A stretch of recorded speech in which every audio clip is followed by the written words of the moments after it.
Hello, good morning बच्चों। मैं वीरेंद्र बिमवाल आपका स्वागत करता हूं आपके अपने चैनल में, जिसमें हम आपका चैप्टर नंबर 7 पढ़ रहे हैं और आज उसका पार्ट नंबर 11 पढ़ने जा रहे हैं। ठीक है, तो लास्ट वीडियो में मैंने संयोजकता निकालना बताया था आपको कि संयोजकता किस प्रकार से निकाली जाती है, कौन से ब्लॉक की कितनी संयोजकता होती है, वो भी लिखवाई थी। ठीक है ना। आज हम आपका नया टॉपिक स्टार्ट कर रहे हैं, जैसे परमाणु आकार। क्या है? परमाणु आकार। ठीक है, तो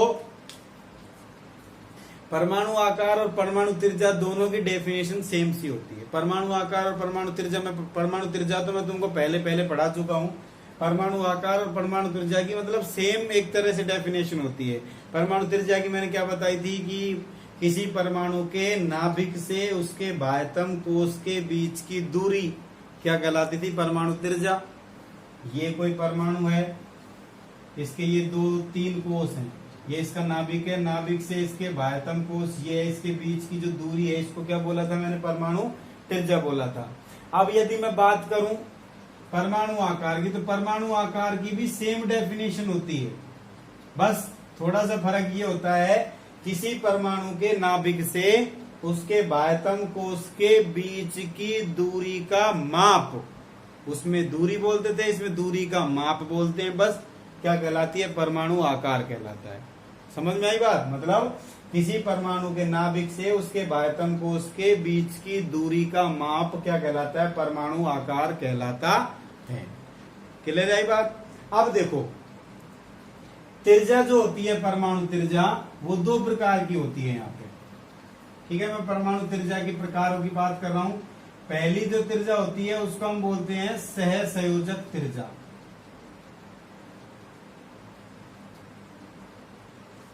और दूसरी जो होती है वो होती है वान-डेर वाल्स त्रिज्या। कौन सी होती है बेटा? वान-डेर वाल्स त्रिज्या। अब दोनों में डेफिनेशंस, दोनों की डेफिनेशन क्या होती है मैं समझा देता हूं। सबसे पहले मैं सहसंयोजक त्रिज्या की बात कर रहा हूं। इधर मैं वान-डेर वाल्स लिख देता हूं।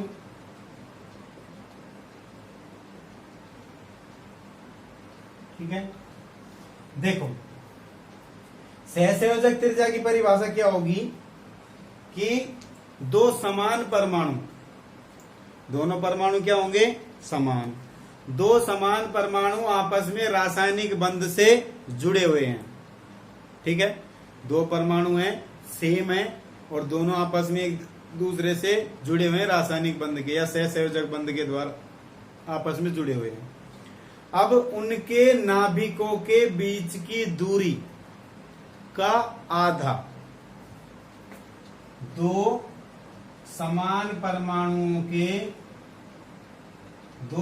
परमाणु आपस में सहसंयोजक बंध से बंधे हैं, उनके नाभिकों के बीच की दूरी का आधा सहसंयोजक त्रिज्या कहलाता है। समझो, ये एक परमाणु हो गया और दूसरा परमाणु इससे जुड़ा है, तो जुड़े हुए परमाणु को हम इस तरह से डिनोट करेंगे जिसमें ये एक दूसरे से जुड़े हैं। देखो, इसका कुछ पोर्शन इसके अंदर आ रहा है और इसका कुछ पोर्शन इसके अंदर आ रहा है, तो मतलब ये आपस में एक दूसरे से क्या है? जुड़े हुए हैं। तो ये आपस में 2 समान परमाणु हो गए, ये दोनों आपस में जुड़े हुए भी हैं, ये दिख रहा है पोर्शन हमको जुड़ा हुआ। इनके नाभिक, इसका नाभिक ये रहा और इसका नाभिक ये रहा, इन दोनों के नाभिकों के बीच की दूरी ये हो गई, यहां से और यहां तक हो गई, और इसका भी हाफ, आधा यदि करेंगे ये, तो यहां से यहां ये वाली दूरी चाहे ये वाली दूरी लगा लो, तो इस वाली दूरी को या इस वाली दूरी को क्या बोलेंगे? सहसंयोजक त्रिज्या। समझ में आई बेटा? देखो, 2 समान परमाणु, ये दोनों सेम परमाणु हो गए, आपस में सहसंयोजक बंध से बंधे हैं। तो ये आपस में बंधे हैं, इसका कुछ पोर्शन इसके साथ, इसका कुछ पोर्शन इसके साथ बंधे हैं। उनके नाभिकों के बीच की दूरी है, नाभिक इसका हो गया, ये नाभिक इसका हो गया, इनके बीच की डिस्टेंस ये हो गई, और उसका हाफ, ये हाफ कर दिया। तो ये जो है, या फिर ये लगा लो चाहे ये लगा लो, इसको क्या बोलेंगे हम? सहसंयोजक त्रिज्या। मेरे ख्याल से समझ में आ गया होगा। अब मैं वांडर वाल्स की बात करता हूं। तो वांडर वाल्स क्या होती है? दो असमान परमाणु, पहली बात तो समान नहीं होंगे, असमान होंगे। दो असमान निकट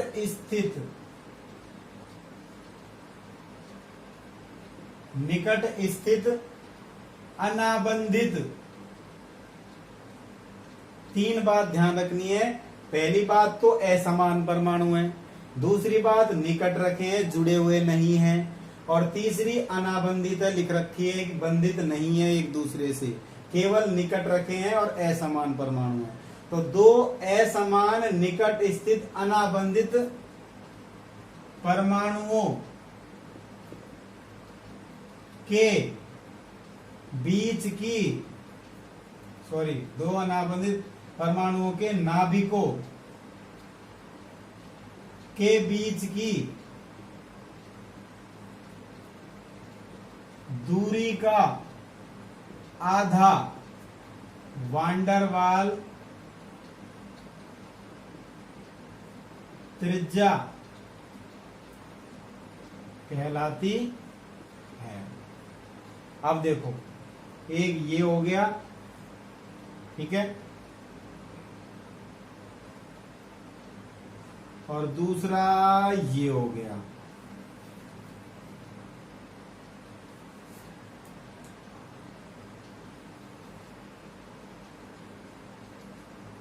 जुड़े हुए नहीं है आपस में, जुड़े होते हैं तो इस तरह से होते हैं, एक का पोर्शन इसके अंदर, इसका पोर्शन इसके अंदर।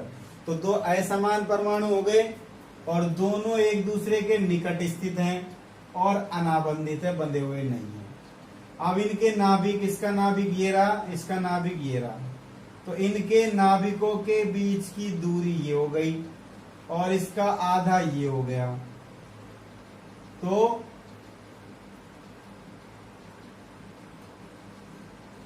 ये वाली डिस्टेंस लगा लो चाहे ये वाली डिस्टेंस लगा लो, इसको क्या बोलेंगे? वांडर वाल त्रिज्या। मेरे हिसाब से दोनों क्लियर हो गया होगा, दोनों के चित्र तुम्हारे सामने हैं। ये दोनों समान परमाणु आपस में जुड़े हुए हैं, इन दोनों के नाभिकों के बीच की दूरी का आधा तो होगा सहसंयोजक त्रिज्या, और दो असमान परमाणु जो आपस में जुड़े हुए नहीं है, केवल निकट स्थित हैं, और उनके नाभिकों के बीच की दूरी का आधा वांडर वाल त्रिज्या कहलाता है। समझ में आ गई दोनों प्रकार की त्रिज्या? परमाणु त्रिज्या दो प्रकार की, सहसंयोजक त्रिज्या और वांडर वाल त्रिज्या, दोनों तुम्हारे सामने हैं। ठीक है, चलो अब लास्ट टॉपिक बच रहा है इस चैप्टर का, जो गुणधर्म है तुम्हारा, वो देखते हैं।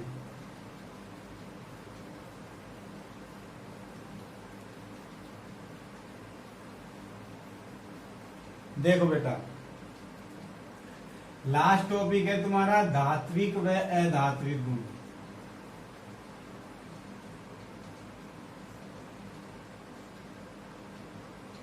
ठीक है, तो धात्विक गुण और अधात्विक गुण क्या होता है? धात्विक गुण तो मैं लिख देता हूं इधर, और अधात्विक गुण लिख देता हूं मैं इधर। ठीक है, दोनों को समझते हैं। धात्विक गुण क्या होते हैं?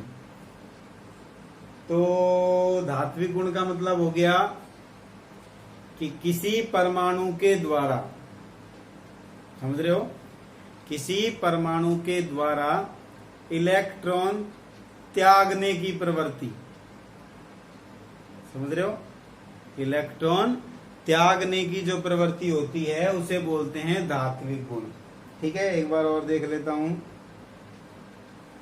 हाँ, अब सीधी सी बात है, जब इलेक्ट्रॉन त्यागेगा कोई परमाणु तो क्या बनेगा?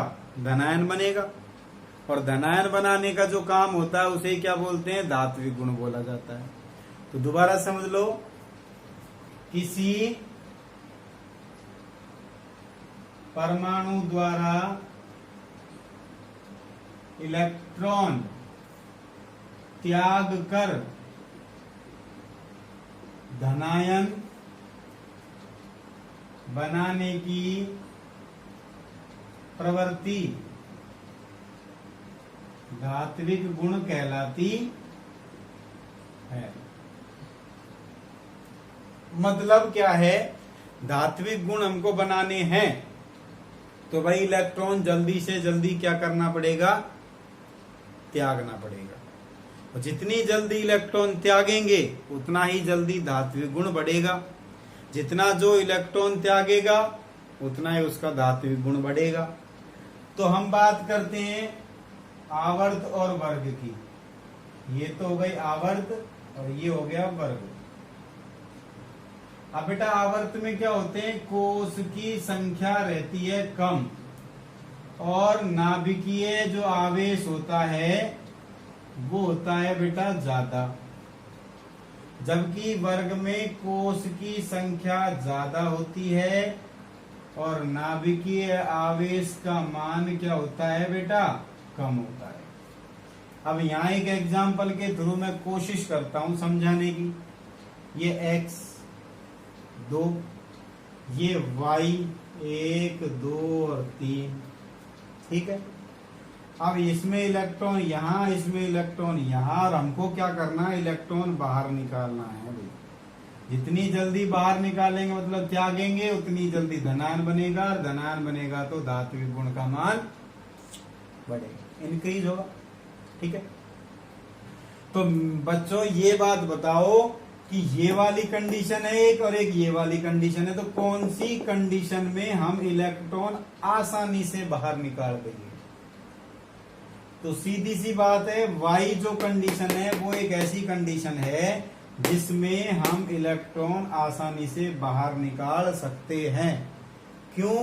क्योंकि बेटा कोष की संख्या ज्यादा है, ठीक है, और नाभिक जो है वो इलेक्ट्रॉन को खींचने में कम पावर लगाएगा। नाभिक के आवेश का मान कम रहेगा, कोष ज्यादा आवेश कम, इसलिए इलेक्ट्रॉन बाहर निकालने में कठिनाई नहीं होगी, आसानी होगी, और इसलिए धात्विक गुण का मान बढ़ जाएगा। तो धात्विक गुण का मान कहाँ बढ़ेगा, वर्ग में ऊपर से नीचे जाने पर कोष की संख्या ज्यादा, इसलिए नाभिक का आवेश कम, इसलिए इलेक्ट्रॉन त्यागने में आसानी, और धात्विक गुण का मान इंक्रीमेंट। तो यहाँ पर तो धात्विक गुण क्या होंगे, बढ़ जाएंगे। और जस्ट इसका अपोजिट यदि यहाँ देखें तो यहाँ कोष कम आवेश ज्यादा, इसलिए इलेक्ट्रॉन को आसानी से नहीं जाने देगा। कौन? नाभिक में जो उपस्थित प्रोटॉन है वो, और नहीं जाने देगा तो इलेक्ट्रॉन आसानी से त्यागेगा नहीं, और त्यागेगा नहीं तो धात्विक गुण बढ़ेंगे नहीं। तो यहाँ पर क्या होगा बच्चों, धात्विक गुण का मान कम हो जाएगा। Is that clear? चलो अब अधात्विक गुण की बात करो। जब धात्विक समझ में आ गया तो अधात्विक भी इसी तरह का है, मेरे ख्याल से समझ में आ जाएगा। और अभी भी किसी कई बच्चे तो ऐसे होंगे जिनको समझ में आ गया होगा।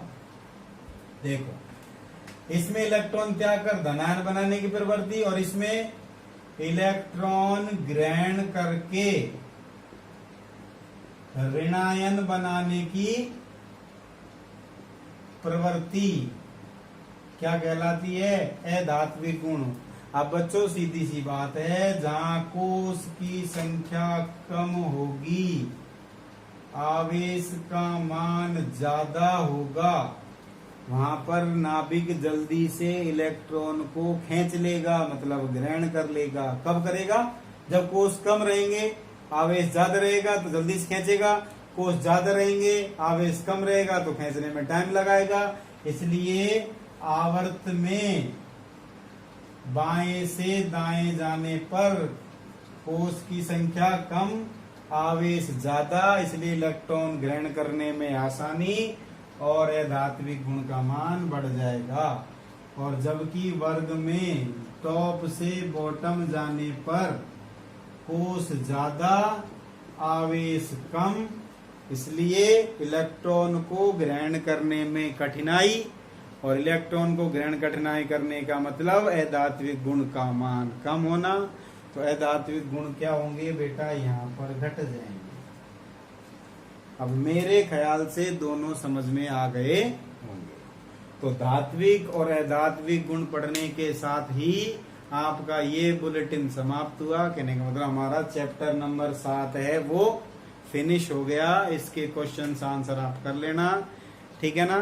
जितनी कोशिश हुई है उतनी आपको समझाने की कोशिश की है, इसलिए 11 पार्ट लगा दिए हमने इसको समझाने में। खैर वैसे चैप्टर भी बड़ा है, एग्जाम की दृष्टि से 5 नंबर का है, और एक ही 5 नंबर का क्वेश्चन आता है जो बड़े क्वेश्चनों में आता है। अब की बार पता नहीं है या नहीं है, सिलेबस कम होगा तुम्हारा एग्जाम में, देखते हैं ये वाला चैप्टर होता है या नहीं होता है, कम करते हैं नहीं करते हैं, वो तो गवर्नमेंट के ऊपर डिपेंड करता है भैया। तो आज हमारा चैप्टर नंबर 7 फिनिश हो गया। पार्ट 11 के अंदर हमने इसको खत्म कर लिया। तो चलते हैं, अब नेक्स्ट चैप्टर के अंदर मिलेंगे। अब चैप्टर नंबर 8 स्टार्ट करेंगे हम, कार्बन के बारे में, कार्बन व उसके महत्वपूर्ण यौगिक। ठीक है बेटा। तो चैप्टर नंबर 8 के अंदर मिलते हैं, तब तक के लिए बाय बाय, खुश रहो सदा, ठीक है।